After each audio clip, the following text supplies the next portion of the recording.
So in this lesson here in section 2, we are going to look at the Spanish conquest, and we're going to focus specifically on Hernando Cortez's conquest of the Mexica Kingdom in Central America, which is in modern-day Mexico.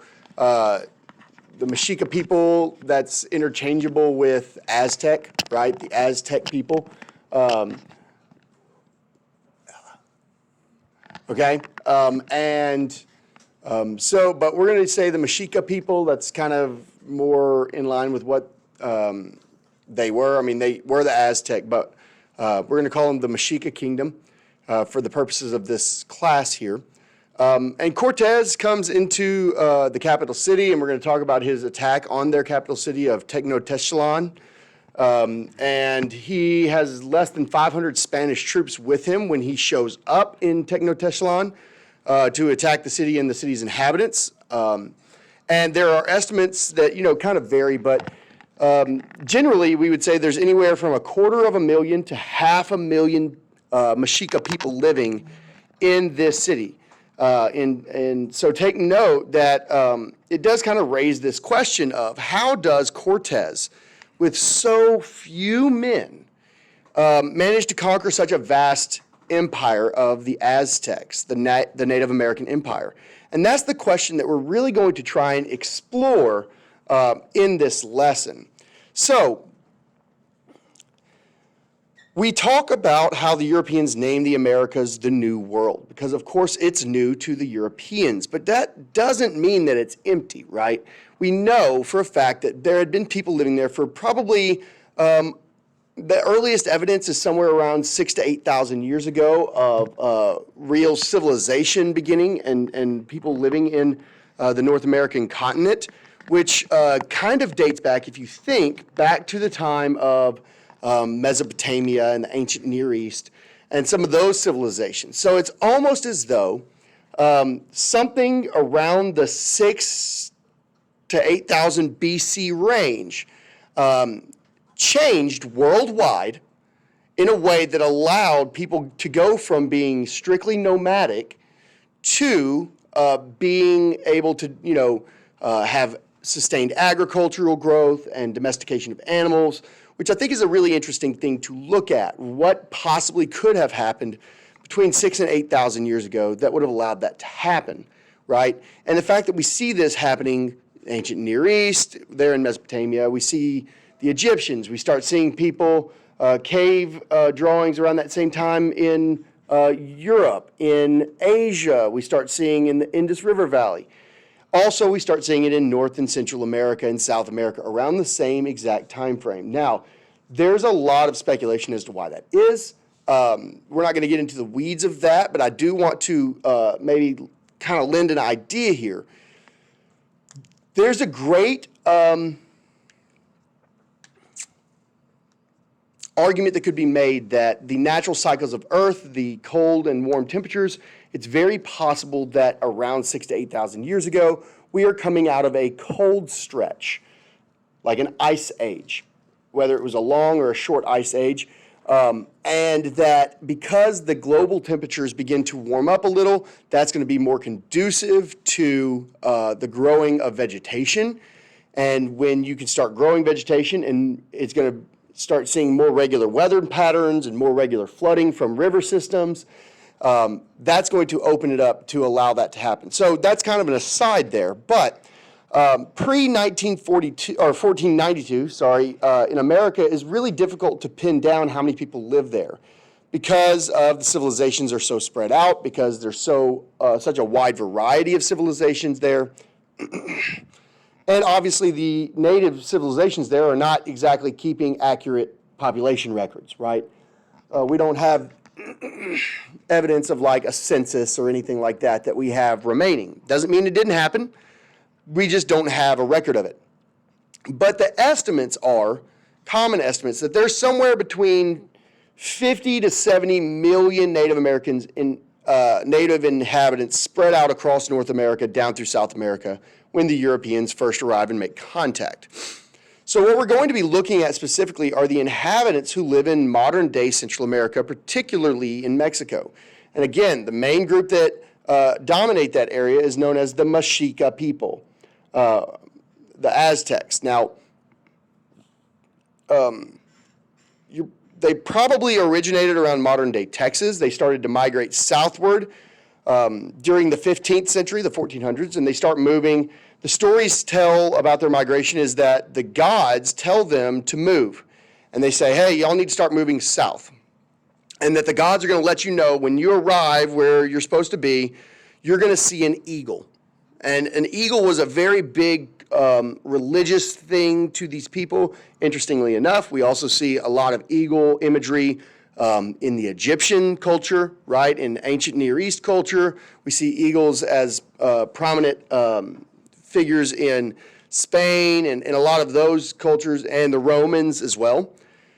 So they say, you're going to see an eagle holding a serpent in his mouth. And as they travel along, they see an eagle flying over holding a serpent in its mouth. And they go, oh, wow, this is where the gods want us to put our city. So they follow the eagle until it lands. It lands on a cactus out in the middle of a lake called Lake Texcoco, which is now no longer there. But it is there that they find their city of Tenochtitlan. And so it's what it is now. They rebuild it. They terraform to a great extent. They change the landscape from they build a big giant island city out in the middle of this lake. The lake is no longer there, however, but what sits on top of the remnants of this city is modern-day Mexico City, okay? And so they build lots of bridges, and the Mexica are migrating into central Mexico and become the dominant power there. They are very religious people. They're polytheistic, meaning that they worship many gods, lots of gods that are very difficult to pronounce. But they believe that their gods are connected to the forces of nature, and in order to appease the gods, to make sure that the gods don't send natural disasters, the Mexica people believed that they needed human blood in order to appease the gods. So the Mexica practiced a lot of blood sacrifices. Now, sometimes this might be, taking an individual and shooting them full of arrows and kind of letting the blood sprinkle the ground so that it would produce crops. That was the idea, that you would give blood sacrifice to the gods. The gods would make the crops grow. At other times, they wanted to honor the sun god. They would have very elaborate rituals of human sacrifice. And you can see an image here in the corner where they are removing the heart from the sacrificed person while they're alive. Yeah, they'd cut their heart out and offer it to the sun god.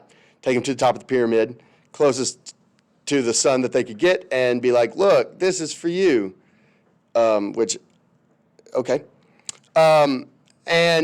they'd rip it out, and it would beat for a couple seconds, and, because the electrical impulses would remain, so they're sitting there holding a beating heart that just came out of someone's chest. So, yeah. You also see a skull rack. They would take their skulls, and then they'd remove their head, and then boil the skin and the muscle tissue off the skulls, and then they'd, build walls with it to, show, how many people they had sacrificed to the sun god. And so, who gets to become the sacrificial victims, right? Because that's the real question. Who's being sacrificed? Because, I'm not going to volunteer to have my heart cut out. Most of the time, they were prisoners of war. And this is going to lead us to the next point, that in order to gain more sacrificial victims, the Mexica are going to be encouraged to conquer other areas and other people. The Mexica are conquerors. They come into the area. They're migrating in the 15th century, so the 1400s. They settle in the area of Tenochtitlan, and over the years, they start expanding outward and taking over more parts here in central Mexico. And you'll notice by the time that we get to their last king, Montezuma, by the time you get to green, they control all of these different colored areas, okay? Every time they conquer an area, they're going to require that area to pay tribute to them. Some of that tribute is going to be in the form of food. Some is going to be in the form of precious objects like gold, so they're going to have a lot of food and gold coming in. But they're also going to require slaves and prisoners that can be sacrificed. And that's obviously not going to make them, the people that they conquer, very happy that they've been conquered. Kind of like the Assyrians, right? The Assyrians, people weren't exactly like, yay, the Assyrians are here. Life's going to get better. They're like, no, the Assyrians are here. I hope I don't get a pole shoved up my butt, right? If you remember. It's kind of how the Aztecs are. Oh, great, the Aztecs are here. We're probably going to have to give them 10% of our children so that they can sacrifice and rip their hearts out on top of the Sun Temple, right? Not exactly making them a lot of friends. We find a very highly centralized empire. The Mexica have not made a lot of friends. Instead, they, a lot of people are angry at them. And the Mexica, you have clashes that are going to take place. And so the Spanish are going to have an opportunity to perhaps recruit some of their enemies to help fight against them, right? And that's really going to be one of the biggest downfalls, not the biggest reason, but one of the biggest downfalls is that they're going to have people that are like, oh, you want to get rid of the Mexica people? We don't know who you are, but if you want to get rid of them, we'll help, right? And so it really kind of laid the groundwork for the reasons that the Spanish are able to conquer them without a huge European force. Because these Native Americans, even though they've united the empire through fear, they have not united them in spirit. But the man who actually conquered the Mexica Empire is a man named Hernando Cortez. He got started in the business of exploration when he helped an explorer by the name of Diego Velázquez, who conquered Cuba in 1511. He then went with Velázquez to various journeys exploring the coast of what is mainland Mexico today.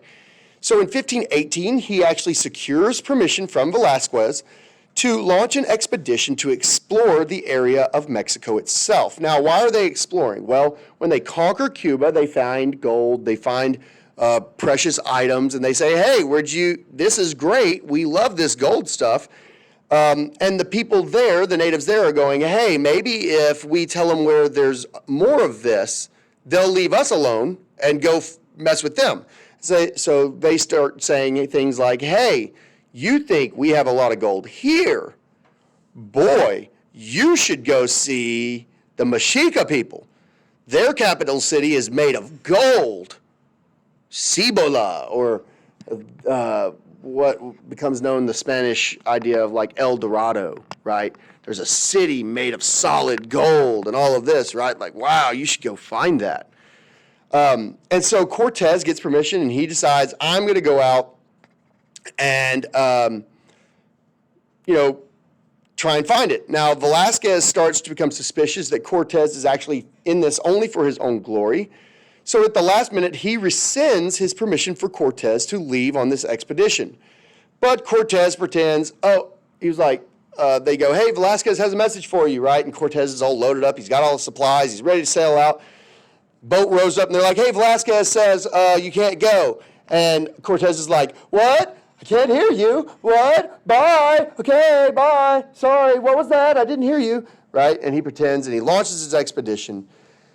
And so in 1519, he takes with him about 500 men to Mexico to explore the area. Hernando Cortez is going to be very significant because he is going to create a procedure on a good way to conquer an area that has an established Native empire in it. He basically writes the book on how to conquer Native Americans.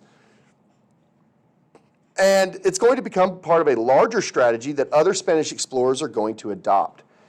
So one of the primary issues and the problems that Spanish explorers are going to have is, of course, they don't speak the native language. And so they're going to have to find interpreters, okay? And Cortez is quite lucky. He finds 2 key interpreters to help him during his explorations. So the first is actually a Spaniard named Geronimo de Aguiar, and so Aguiar is a Spanish who had survived a shipwreck. He had washed up on the coast of Mexico. He was taken in by some friendly Mayan natives, and he stayed with them and learned their language. So when he hears that there are people who look like him, white men in the area, he goes and meets with them. He finds Cortez. Cortez is able to communicate with the Mayan people. And it's the Mayan people who tell Cortez that in the West, there's a very large native civilization, the Mexica Empire, that has lots of riches in it. So Cortez is very interested in making contact with that empire and exploring it or, conquering it. but he needs someone that speaks the language of the Mexica people. And so once again, Cortez is in a bit of luck. He finds a friendly, he finds the friendly Mayans that present Cortez with gifts of slaves, and one of these slaves is a woman who happens to be a Mexica noblewoman. And she speaks in a lot of languages, and because she has been enslaved, she's probably been captured in battle. And so she spoke their language. She's very quickly picks up Spanish as well. She's kind of like, she's like Shakira, Shakira's speaks like 9 languages, Some people just pick up languages. They're like polyglots, which is, the term for someone who speaks a lot of languages. So this lady's a polyglot. And her name is La Malinche, or the Spanish call her Doña Maria, or for Lady Mary. And La Malinche would become Cortez's primary translator in his conquest of Mexico. The two of them have quite intimate relationship. In fact, La Malinche gives birth to Cortez's son, although he never marries her. But with his interpreter, Cortez is able to make his way westward and find out more about the Mexica Empire. Now, Cortez has about 500 men, although actually he leaves the Yucatan Peninsula and starts moving more towards the interior of Mexico. He actually leaves some behind at a city that he calls Veracruz, which is still in existence today. Very early city established by the Spanish, Veracruz. And so he leaves with little less than 500 people. He makes his way into the heart of Mexico. And at the time, the Mexica Empire probably had about 5 million inhabitants total. So he has less than 500. How is he going to conquer this empire of 5 million? Unless, you're Indiana Jones, who, defeats the Nazis with just him and his dad and his little buddy. This is probably not going to be in your favor. So he leads to the next part of Cortez's strategy. He needs allies. And this is where the history of the Mexica actually come into play to help him out, because the Aztecs or the Mexica have conquered the area. There's a lot of disgruntled groups, a lot of native groups when he arrives that want to help. And so he ends up coming into contact with several of those, and one of the groups is the Tlaxcalans, who are enemies of the Mexica, and they're going to aid him a great deal in his exploration and conquest of central Mexico.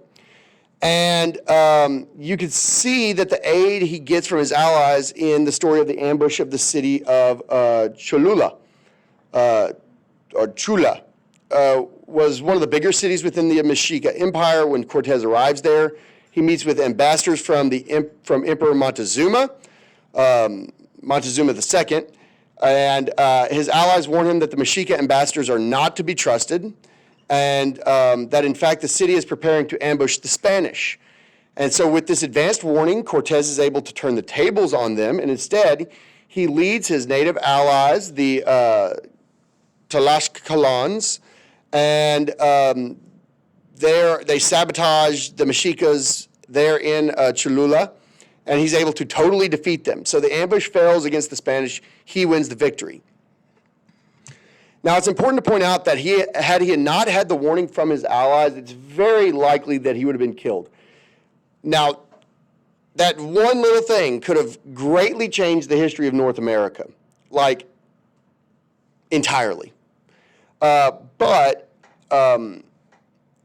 because he had this forewarning, and the Spanish have greater weapons, they have horses, they have all these things, it gives them a great military advantage. And the Spanish have steel weapons, and they're incredibly sharp. They have gunpowder weapons, small cannons.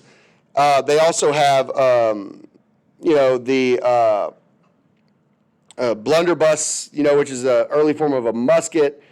But they're notoriously unreliable because the humidity of the area, the powder and the gunpowder would get damp and would not light on fire.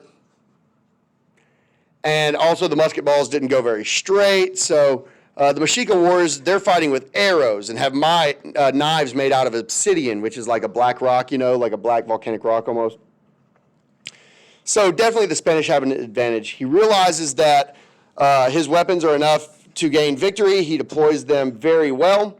And like he uses the cannon to give demonstrations to the native people, and he would fire it at a group of trees, and the cannonball would just go through and blow the trees apart, and the native people would be like, oh my gosh, like, this is magic. Can you imagine, like, all you've ever seen is a bow and arrow, right? And you shoot it at something and it goes in, you go and pick it out, and then, but you shoot it at a tree and it might go into the tree like half an inch, and then it's stuck there, and you're like, oh yeah, that's a good bow.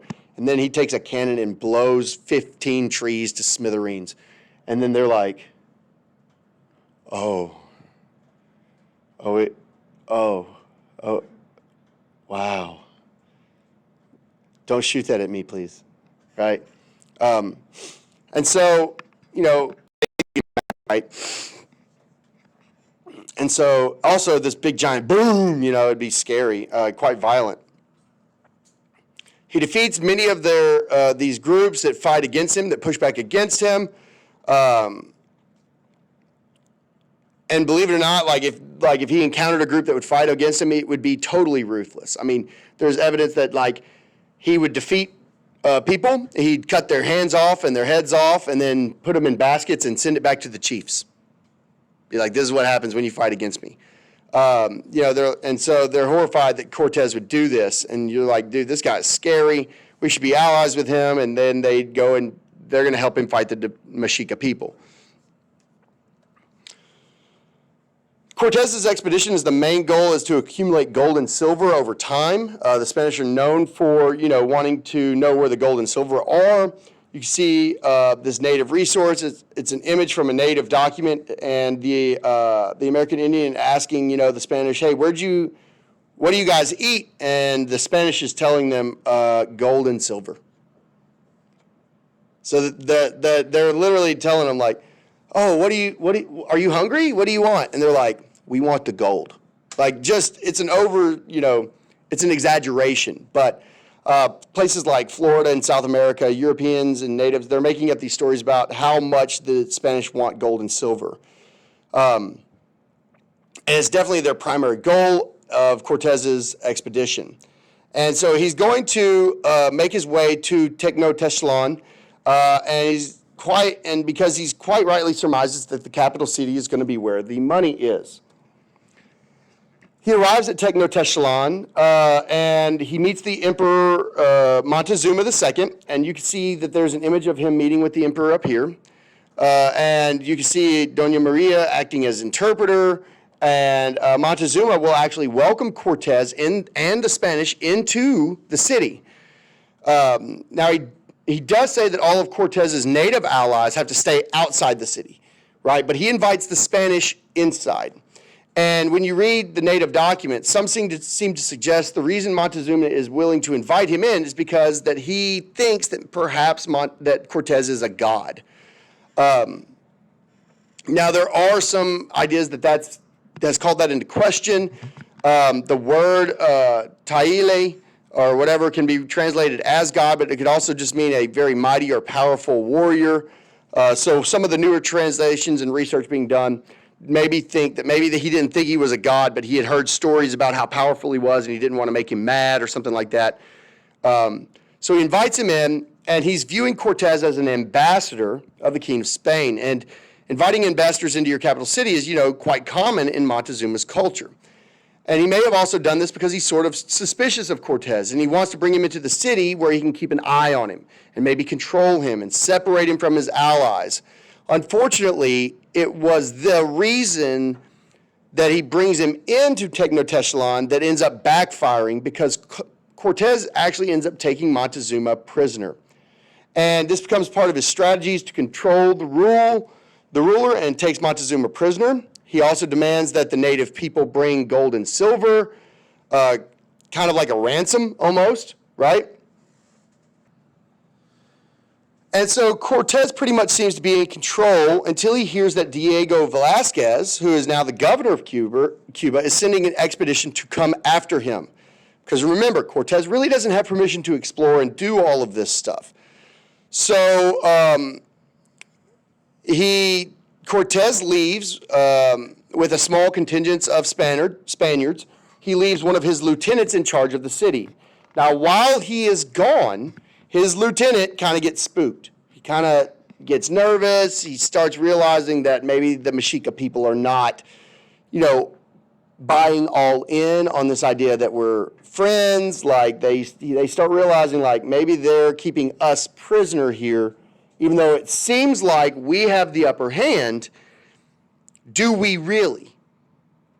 Right? And so his lieutenant gets really kind of nervous, and he decides in an act of stupidity to basically massacre a couple of the Mexica nobility.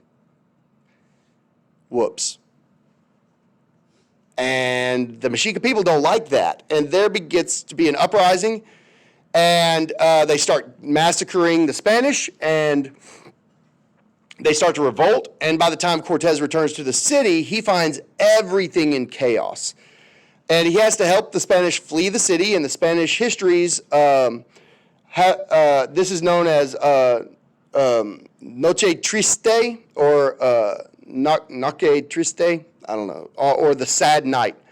And the Spanish are kind of kicked out of Tenochtitlan, and the fight, several Spanish die. Montezuma actually dies. Nobody really knows whether the Spanish killed him before they leave or what. But, he wasn't alive anymore. Well, turns out they're going to basically, now the Spanish are just going to try and take the city. And because, they want it. And so they come in and take over everything. And it does show that the numbers really do matter. Now, Cortez has to go out. He's kicked out of the city. He has to regroup with his native allies and expand his native army, his army of natives, and then come back and attack the city again. And eventually he's going to be successful in attacking Tenochtitlan and taking it over. But there's kind of an accidental factor that's going to play into success as well, which is disease.